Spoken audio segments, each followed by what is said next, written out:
हरियाणा के फतेहाबाद जिले के टोहाना क्षेत्र के 65 साल के मांगेराम बराला, जो कि पूर्व भाजपा प्रदेश अध्यक्ष एवं राज्यसभा सांसद सुभाष बराला के चाचा थे, उनका निधन भजन गाते गाते अचानक हो गया। ये दुखद घटना 29 अक्टूबर की सुबह हिसार जिले के बरवाला क्षेत्र में आयोजित एक धार्मिक जागरण के दौरान हुई।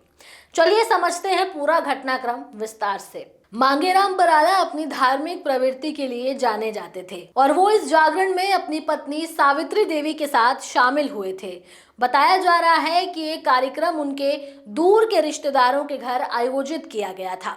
सुबह लगभग 4 बजे जब मांगेराम भजन गा रहे थे, तभी अचानक उन्हें सीने में दर्द हुआ और कुछ ही पलों में वो नीचे गिर पड़े। घटना का 1 मिनट 50 सेकंड का वीडियो सोशल मीडिया पर वायरल हो रहा है। वीडियो में मांगेराम बराला भजन गाते हुए नजर आते हैं। वो पहले झूमते हुए, फिर एक घुटने पर बैठकर भगवान की तस्वीर की ओर देखकर भक्ति भाव से भजन गा रहे थे। लगभग 1 मिनट 30 सेकंड तक भजन गाने के बाद उन्होंने एक लाइन दोहराई और फिर अचानक उठे। कुछ सेकंड बाद वो लड़खड़ाए और मंच पर गिर पड़े। जागरण में मौजूद लोगों ने तुरंत उन्हें संभाला और उनके पास मौजूद एमबीबीएस डॉक्टरों ने मौके पर ही सीपीआर देना शुरू किया, लेकिन तमाम कोशिशों के बावजूद मांगेराम बराला को बचाया नहीं जा सका।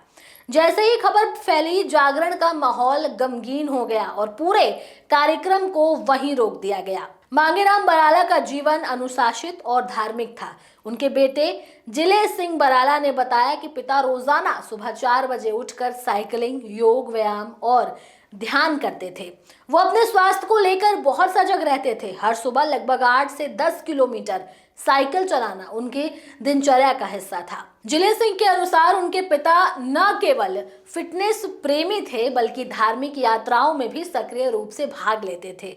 वो हर साल मेहंदीपुर बालाजी, खाटू श्याम जी और सालासर धाम की पैदल और साइकिल यात्रा करते थे। इन यात्राओं में वो कई ग्रामीणों को भी साथ लेकर जाते थे। मांगेराम बराला गांव डांगरा में एक सामाजिक और धार्मिक व्यक्तित्व के रूप में प्रसिद्ध थे। वो लोगों को धर्म, भक्ति और अच्छे कर्मों की प्रेरणा देते थे। ग्रामीणों के अनुसार वो अक्सर भजन में भाग लेते थे और गांव में धार्मिक कार्यक्रमों के आयोजन में अग्रणी भूमिका निभाते थे। उनकी पत्नी सावित्री देवी ने बताया कि मांगेराम का अधिकांश समय पूजा पाठ, ध्यान और सेवा में बीतता था। वो हर व्यक्ति से प्रेम और सहयोग का व्यवहार करते थे। उनके निधन से पूरा बराला परिवार शोक में डूब गया है। उनके 2 बेटे जिले सिंह और भाल सिंह तथा 2 पोते हैं। परिवार के सदस्यों ने बताया कि मांगेराम हमेशा से परिवार को एकजुट रखने और प्रेम पूर्वक जीवन जीने की शिक्षा देते थे। वो कहते थे कि जीवन में धर्म और प्रेम सबसे बड़ी पूंजी है। उनकी आत्मा की शांति के लिए गांव डांगरा स्थित बराला फार्म हाउस में 8 नवंबर तक शोक सभा रखी गई है। इस दौरान आसपास के गांवों से श्रद्धालु, परिजन और समाज सेवी लगातार पहुंचकर उन्हें श्रद्धांजलि अर्पित कर रहे हैं। घटना के चश्मदीदों के मुताबिक जब मांगेराम बराला मंच पर गा रहे थे तो उनका चेहरा भक्ति से दमक रहा था। वो बार बार भगवान के चरणों में प्रणाम करते हुए झूम रहे थे। किसी को भी अंदेशा नहीं था कि ये उनका अंतिम भजन होगा। गिरते ही लोग भागकर पहुंचे, लेकिन तब तक उनका निधन हो चुका था।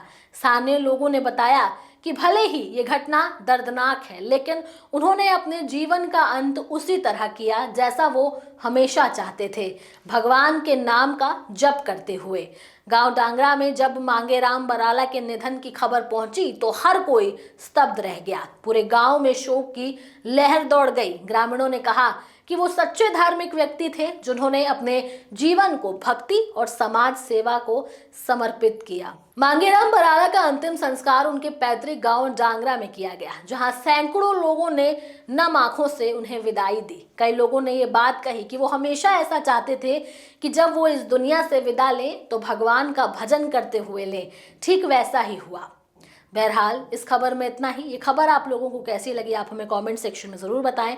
इसके साथ ही हमारे चैनल न्यूज़ टाइम को सब्सक्राइब करें, लाइक करें, शेयर करना ना भूलें। नमस्कार।